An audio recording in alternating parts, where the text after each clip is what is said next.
Oi, pessoal, continuando. Então, essa segunda questão aqui, tá? É recente, aquele modelo CESP do certo ou errado, tá bom? O sistema de aldeamento marcou o princípio da política indigenista no território que passou a ser chamado de Brasil. Considerando as variantes da política indigenista até o século XIX, julgue o item seguinte, tá? Então, quando fala de sistema de aldeamentos, tá? Nós estamos falando aqui nesse caso, das missões ou reduções indígenas, né? Reduções religiosas, que poderiam ser organizadas por jesuítas, franciscanos, carmelitas, enfim. O destaque fica para os jesuítas, que são os grandes evangelizadores da história do Brasil. Tá? Então, ali, um conjunto de indivíduos, né, cerca de 2 a 3 mil índios, moravam em uma vila e ali eles eram catequizados, né, e aprendiam os rudimentos da cultura eurocristã. Tá? Então, o objetivo, do ponto de vista religioso, era catequizar esses indivíduos, do ponto de vista humanitário, era separá-los de portugueses, tá? Por conta da relação muito conflituosa, predatória, né, pode ser dita, de brasileiros em relação, né, de luso-brasileiros em relação a esses indígenas, tá bom? Então, essa política indigenista, ela se mantém durante todo o período, não só do período colonial, mas até o período imperial também, que é o que nos interessa aqui, tá bom? A Lei de Terras de 1850 promoveu uma drástica mudança na estrutura latifundiária brasileira, garantindo a propriedade de terra aos micro e pequenos produtores, além da preservação dos territórios oriundos de aldeamentos indígenas. Tá? Completamente errada essa frase. Tá? E a gente marcou aqui no errado. E por que ela está errada? Primeira coisa, a lei de terras, ela de fato surge para regularizar a propriedade de terras no Brasil. Até então não havia uma lei que regulasse a propriedade, né? Ou seja, de como um indivíduo poderia comprar um pedaço de chão no Brasil. Então, isso favorecia os grandes latifundiários que não tinham uma cerca que separasse, né, o que é propriedade dele e o que não é, o que é propriedade pública e o que não é. Então, estava tudo muito desorganizado. Tá? E os pequenos e microprodutores, né, eles também tinham posse, mas muito pequenas. Né? Essa lei de terras, ela surge no contexto de, organizar a propriedade de terras. Tá? Como é que eu faço para organizar a minha propriedade? Então, eu vou medir, tenho tantos quilômetros quadrados, chego lá no cartório, olha, minha fazenda é aqui assim, assim, assado tantos quilômetros, pago o registro em dinheiro vivo e registro. Tá? Então, era muito comum que eu chegasse lá, ao invés de colocar 1 metro quadrado, eu colocava 10, 15, porque não tinha nenhum vizinho para reclamar. Tá? Era muito comum que eu avançasse sobre território de pequenos e microprodutores também, porque esses indivíduos não tinham dinheiro para legalizar suas terras, logo eles eram expulsos. Tá? Então, o objetivo jurídico era organizar a propriedade da terra? Sim, mas o objetivo social era excluir os micro e pequenos, né, poceiros, né, pessoal da pequena propriedade, impedir os imigrantes que agora estão começando a chegar no Brasil, não é? Para substituírem a mão de obra escravizada, né? Já que no ano de 1850 acabou o tráfico negreiro, então também não podemos facilitar para esses imigrantes, né? Senão eles não vão trabalhar no cafezal, vão comprar suas terras e trabalharem por si só. Não é o que a elite latifundiária quer. Tá? E definitivamente também não quero que essas terras fiquem na mão de ex-escravizados. Tá? Então, essa lei de terras tem como objetivo, né, não mudar a estrutura latifundiária brasileira, né, que é o grande latifúndio até hoje. Na verdade, tem como objetivo solidificar. Tá? Essa é a primeira grande lei que solidifica esse modelo de estrutura fundiária brasileira, ou seja, a grande estrutura monocultora. Ok, sigamos para a próxima. Essa aqui também é de oficial da PM de São Paulo, 2018. Tá? Vamos ler o texto aqui. De 1854 a 1858, foram construídas as primeiras linhas telegráficas e de navegação e as primeiras estradas de ferro. A iluminação a gás chegou às cidades, e o número de escolas e de estabelecimentos de instrução começou a crescer. A urbanização da capital, Rio de Janeiro, passava por uma revolução, Nos locais de maior acesso, foram sendo edificados palácios, jardins públicos e amplas avenidas. Ao longo do século XIX, a corte obteve ainda outras melhorias: arborização, calçamento com paralelepípedo, iluminação a gás, bondes puxados a burro, rede de esgoto, estabelecimento domiciliar de água. Tá? William Schwartz, Heloísa Stalin, Brasil, uma biografia. Tá?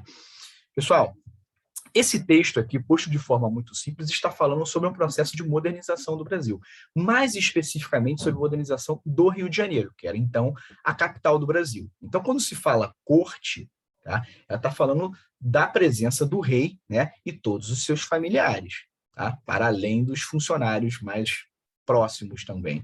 Então, desde a chegada de Dom João VI aqui, em 1808, tá, no Rio de Janeiro, a cidade, né, a corte, ela passa por um processo de urbanização. Não é nem reurbanização, porque ela não era urbanizada.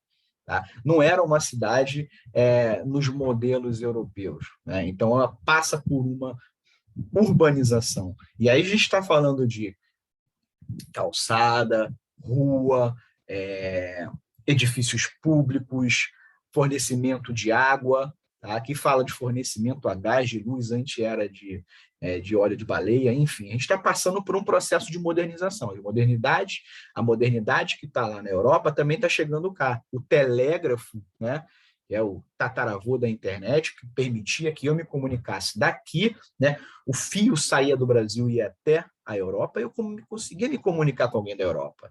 Tá? Agora imagine enquanto isso poupa, por exemplo, de tempo em viagens, né? Meses de ida e volta só para entregar uma informação. Agora com o telégrafo já sai rapidinho. Né? Então isso faz uma diferença para os negócios também. Então o que está acontecendo com o Brasil, né? A partir da década de 1850, 60, 70, 80, tá? O Brasil está se modernizando, o café está trazendo muito dinheiro. E esse mesmo café vai ser responsável pelas principais, né, mudanças do ponto de vista da infraestrutura. Tá? Essas estradas de ferro que começam no Rio de Janeiro, né, elas vão se espalhar principalmente em São Paulo, né, e vão servir como escoamento da produção cafeeira, tá? Diretamente para o Porto de Santos. Então, a gente vê essas melhorias chegando nesse Brasil. O Brasil está se tornando mais urbano, tá bom? Reparem, o Brasil só se torna um país plenamente urbano, ou seja, com mais pessoas morando na cidade do que no campo, para a década de 1950, mais ou menos, 60, por aí.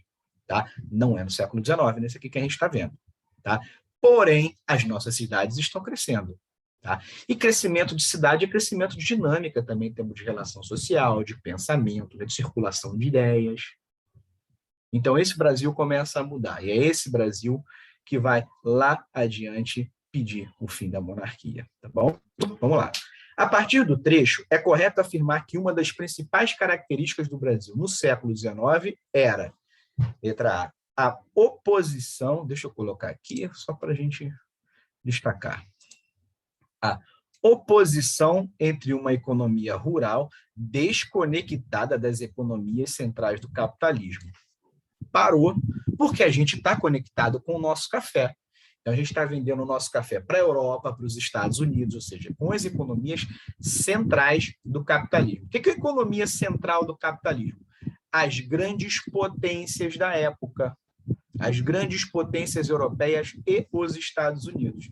Então, falou economia central do capitalismo, pensa nos países mais poderosos. Sempre. É para lá que você tem que apontar a sua seta. Tá? Então, não dá para dizer que a nossa economia é rural, tá? E que está desconectada. Rural, ela é. Nós somos um país agrário exportador. Porém, ela não está desconectada das economias centrais. Tá? E isso, a economia rural não é oposta à modernização dos centros urbanos. Pode ocorrer, os dois fenômenos podem ocorrer ao mesmo tempo. Tá? Então, não é a letra A. Lembrando sempre que é importante a gente saber também eliminar quais são as erradas, caso você tenha uma dúvida. Tá?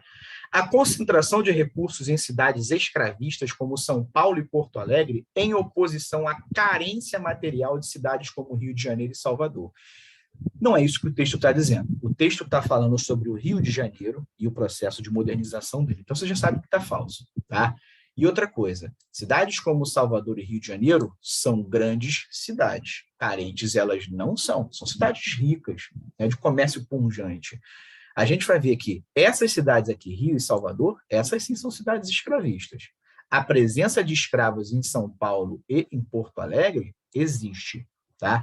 Mas ela não é tão significativa se comparado a Rio de Janeiro e Salvador, tá bom? Letra C. O contraste entre as pretensões civilizatórias da corte, ou seja, modernização que ela quer, sim, e a violência da escravidão somada à alta densidade de negros escravizados nas principais cidades. Sim, porque se de um lado a gente vê o que está sendo descrito no texto, modernização, arborização, calçamento, iluminação a gás, bonde, etc., isso convive com a escravidão. Tá?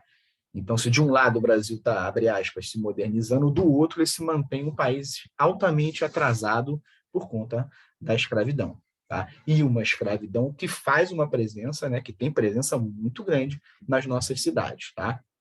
Mas também no campo, enfim, em muitos lugares da nossa economia. Então, é a letra C de casa. Tá? Mas vamos ver as outras também. Ó.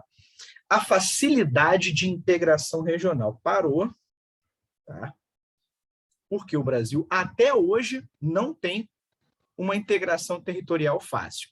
Tá? Agora, imagine isso há 160 anos atrás. É menos ainda. Tá? Um dos motivos da Guerra do Paraguai foi que o Brasil precisava manter o Rio Paraguai e o Rio Paraná abertos à navegação, porque a comunicação entre o Rio de Janeiro e o Mato Grosso, a cidade de Cuiabá, por exemplo, demoraria uns 6 meses para ir, porque não tinha, como não tem estrada, não tinha nenhum tipo de comunicação terrestre. Então, você basicamente vai cortando o mato de uma ponta a outra. Né? As estradas existem, mas são péssimas. Então, não tem como você ter uma relação comercial em que você sai de um ponto, demora meses para chegar no outro, né, a pé. Então, a modernização, o transporte aí nesse caso tem que ser de navio, tá? Então, e o que não é também muito fácil. Então, pensem ainda na região norte, né? Algumas regiões, algumas partes da região nordeste. Então, o interior do Brasil, ele é de uma comunicação dificílima até hoje. Imagine esse momento aqui da história. Definitivamente não. Facilidade de integração territorial não existe, tá? Por fim, o complexo processo de reurbanização e modernização. Primeiro que não foi reurbanização, né? O Brasil nunca teve grandes cidades até a chegada da corte aqui, tá?